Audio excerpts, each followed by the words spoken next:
The Big Toe. A boy was digging at the edge of the garden when he saw a big toe. He tried to pick it up, but it was stuck to something. So he gave it a good hard jerk, and it came off in his hand. Then he heard something groan and scamper away. The boy took the toe into the kitchen and showed it to his mother. "It looks nice and plump," she said. "I'll put it in the soup, and we'll have it for supper."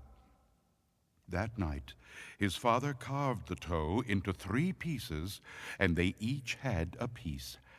Then they did the dishes, and when it got dark, they went to bed. The boy fell asleep almost at once, but in the middle of the night, a sound awakened him. It was something out in the street. It was a voice, and it was calling to him. "Where is my toe?" It groaned. When the boy heard that, he got very scared, but he thought, "It doesn't know where I am. It will never find me." Then he heard the voice once more, only now it was closer. "Where is my toe?" It groaned. The boy pulled the blankets over his head and closed his eyes. "I'll go to sleep," he thought. "When I wake up, it will be gone." But soon he heard the back door open, and again he heard the voice, "Where is my toe?" It groaned. Then the boy heard footsteps move through the kitchen, into the dining room, into the living room, into the front hall. Then slowly they climbed the stairs. Closer and closer they came. Soon they were in the upstairs hall. Now they were outside his door. "Where is my toe?" The voice groaned. His door opened. Shaking with fear, he listened as the footsteps slowly moved through the dark toward his bed. Then they stopped. "Where is my toe?" The voice groaned. "You've got it!" High Beams. The girl driving the old blue sedan was a senior at the high school. She lived on a farm about 8 miles away and used the car to drive back and forth. She had driven into town that night to see a basketball game. Now she was on her way home. As she pulled away from the school, she noticed a red pickup truck follow her out of the parking lot. A few minutes later, the truck was still behind her. I guess we're going in the same direction, she thought. She began to watch the truck in her mirror. When she changed her speed, the driver in the truck changed his speed. When she passed the car, so did he. Then he turned on his high beams, flooding her car with light. He left them on for almost a minute. He probably wants to pass me, she thought, but she was becoming uneasy. Usually, she drove home over a back road. Not too many people went that way. But when she turned onto that road, so did the truck. I've got to get away from him, she thought, and she began to drive faster. Then he turned his high beams on again. After a minute, he turned them off. Then he turned them on again and off again. She drove even faster, but the truck driver stayed right behind her. Then he turned his high beams on again. Once more, her car was ablaze with light. What is he doing? She wondered. What does he want? Then he turned them off again. But a minute later, he had them on again, and he left them on. At last, she pulled into her driveway, and the truck pulled in right behind her. She jumped from the car and ran to the house. "Call the police!" she screamed at her father. Out in the driveway, she could see the driver of the truck. He had a gun in his hand.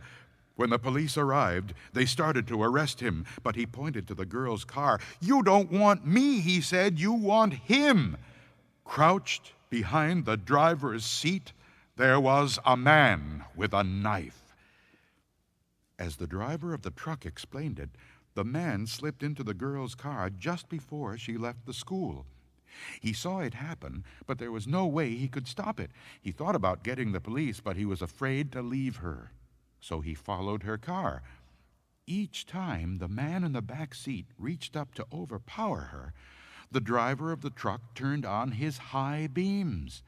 Then the man dropped down, afraid that someone might see him. Cold as clay. A farmer had a daughter for whom he cared more than anything on earth. She fell in love with a farmhand named Jim, but the farmer did not think Jim was good enough for his daughter. To keep them apart, he sent her to live with her uncle on the other side of the county. Soon after she left, Jim got sick, and he wasted away and died. Everyone said he died of a broken heart. The farmer felt so guilty about Jim's death. He could not tell his daughter what had happened. She continued to think about Jim and the life they might have had together. One night, many weeks later, there was a knock on her uncle's door. When the girl opened the door, Jim was standing there. "Your father asked me to get you," he said. "I came on his best horse." "Is there anything wrong?" she asked. "I don't know," he said. She packed a few things and they left. She rode behind him, clinging to his waist. Soon he complained of a headache. "It aches, something terrible," he told her. She put her hand on his forehead. "Why, you're as cold as clay," she said. "I hope you're not ill." And she wrapped her handkerchief around his head. They traveled so swiftly that in a few hours they reached the farm. The girl quickly dismounted and knocked on the door. Her father was startled to see her. "Didn't you send for me?" she asked. "No, I didn't," he said. She turned to Jim, but he was gone, and so was the horse. They went to the stable to look for them. The horse was there. It was covered with sweat and trembling with fear, but there was no sign of Jim. Terrified, her father told her the truth about Jim's death. Then quickly he went to see Jim's parents. They decided to open his grave. The corpse was in its coffin, but around its head they found the girl's handkerchief.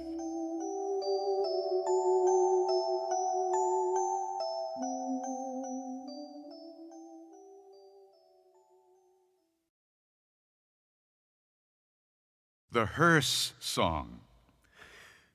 Don't you ever laugh as the hearse goes by, for you may be the next to die. They wrap you up in a big white sheet, from your head down to your feet. They put you in a big black box and cover you up with dirt and rocks. All goes well for about a week. Then your coffin begins to leak. The worms crawl in, the worms crawl out. The worms play pinochle on your snout. They eat your eyes, they eat your nose. They eat the jelly between your toes. A big green worm with rolling eyes crawls in your stomach and out your eyes. Your stomach turns a slimy green, and pus pours out like whipping cream. You spread it on a slice of bread, and that's what you eat when you are dead. Me Tie Doty Walker. There was a haunted house where every night a bloody head fell down the chimney. At least that's what people said. so nobody would stay there overnight. Then a rich man offered $200 to whoever would do it. And this boy said he would try if he could have his dog with him. So it was all settled. The very next night, the boy went to the house with his dog. To make it more cheerful, he started a fire in the fireplace. Then he sat in front of the fire and waited, and his dog waited with him. For a while, nothing happened. But a little after midnight, he heard someone singing softly and sadly off in the woods. The singing sounded something like this. Meet I Dodie Walker. It's just somebody singing, the boy told himself, but he was frightened. Then his dog answered the song. Softly and sadly it sang. Linchy, kinchy, kali, mali, dingo, dingo. The boy could not believe his ears. His dog had never uttered a word before. Then a few minutes later he heard the singing again.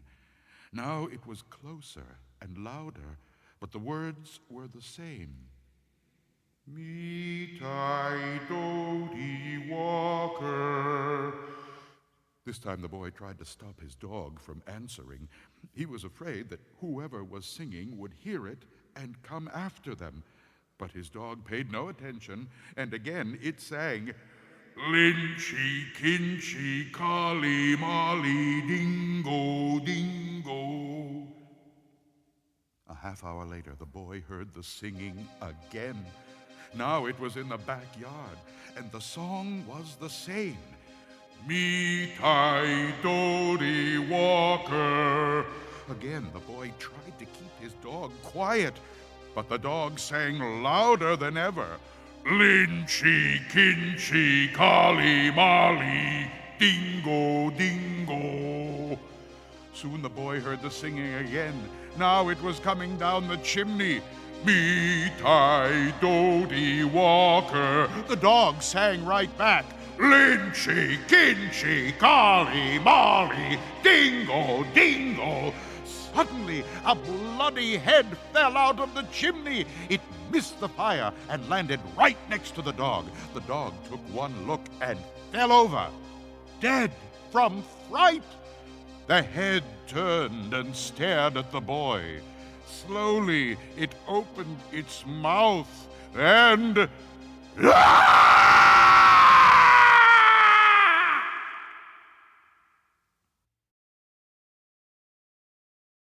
The Hook. Donald and Sarah went to the movies. Then they went for a ride in Donald's car. They parked up on a hill at the edge of town.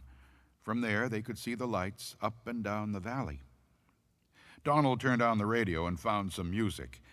But an announcer broke in with a news bulletin. A murderer has escaped from the state prison. He is armed with a knife and is headed south on foot. His left hand is missing. In its place, he wears a hook. Well, let's roll up the windows and lock the doors, said Sarah. That's a good idea, said Donald. That prison isn't too far away, said Sarah. Maybe we really should go home. But it's only 10 o'clock, said Donald. I don't care what time it is, she said. I want to go home. Look, Sarah, said Donald, he's not going to climb all the way up here. Why would he do that?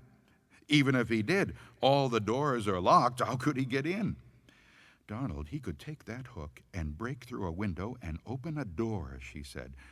I'm scared and I want to go home. Donald was annoyed. Girls always are afraid of something, he said. As he started the car, Sarah thought she heard someone or something scratching at her door. Did you hear that? She asked as they roared away. It sounded like somebody was trying to get in. Oh, sure, said Donald. Soon they got to her house. Would you like to come in and have some cocoa? She asked. No, he said. I've got to go home. He went around to the other side of the car to let her out. Hanging on the door handle was a hook.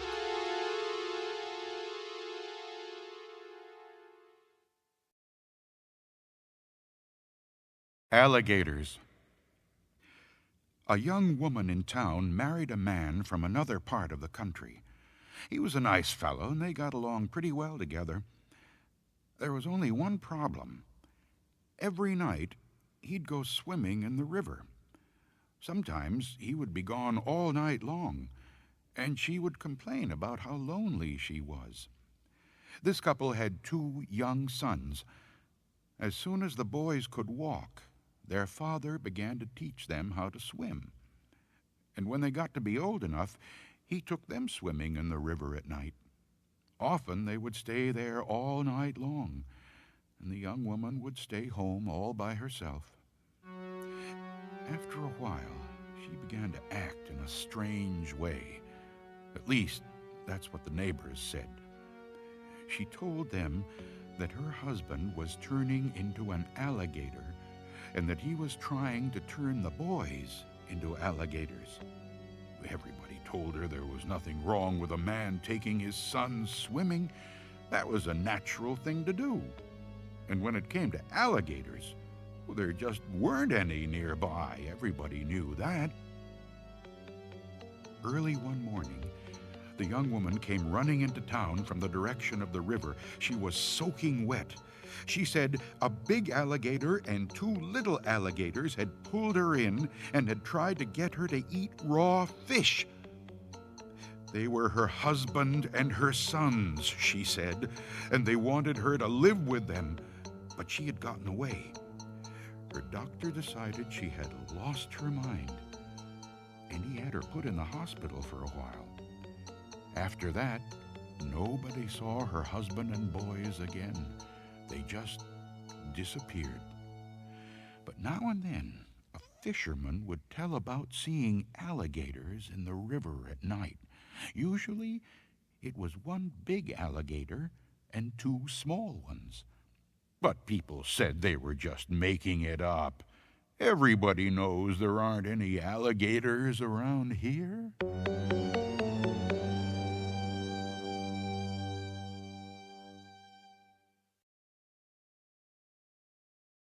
The Slithery D. The slithery D, he came out of the sea.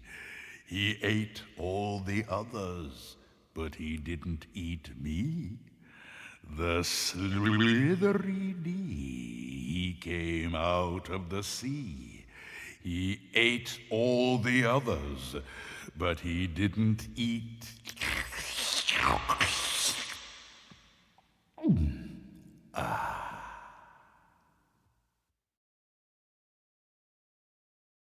Old woman, all skin and bone. There was an old woman, all skin and bone, who lived near the graveyard all alone. Ooh, ooh. She thought she'd go to church one day to hear the parson preach and pray. Ooh. And when she came to the church house stile, she thought she'd stop and rest a while. Ooh. When she came up to the door, she thought she'd stop and rest some more. Ooh. But when she turned and looked around, she saw a corpse upon the ground. Ooh. From its nose down to its chin, the worms crawled out and the worms crawled in. Ooh. The woman to the preacher said, "Shall I look like that when I am dead?" Ooh. The preacher to the woman said, "You'll look like that when you are dead."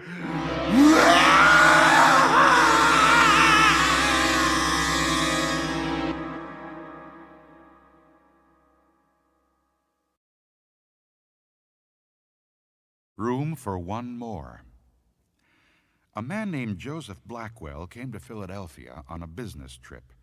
He stayed with friends in the big house they owned outside the city. That night they had a good time visiting, but when Blackwell went to bed, he tossed and turned and couldn't sleep. Sometime during the night, he heard a car turn into the driveway. He went to the window to see who was arriving at such a late hour. In the moonlight, he saw a long black hearse filled with people. The driver of the hearse looked up at him. When Blackwell saw his queer, hideous face, he shuddered. The driver called to him, "There is room for one more." Then he waited a minute or two, and then he drove off. In the morning, Blackwell told his friends what had happened. "You were dreaming," they said. "I must have been," he said, "but it didn't seem like a dream." After breakfast, he went into Philadelphia. He spent the day high above the city in one of the new office buildings there. Late in the afternoon, he was waiting for an elevator to take him back down to the street. But when it arrived, it was very crowded. One of the passengers looked out and called to him. "There is room for one more," he said. It was the driver of the hearse. "No thanks," said Blackwell. "I'll get the next one." The doors closed and the elevator started down. There was shrieking and screaming, then the sound of a crash. The elevator had fallen to the bottom of the shaft. Everyone aboard was killed.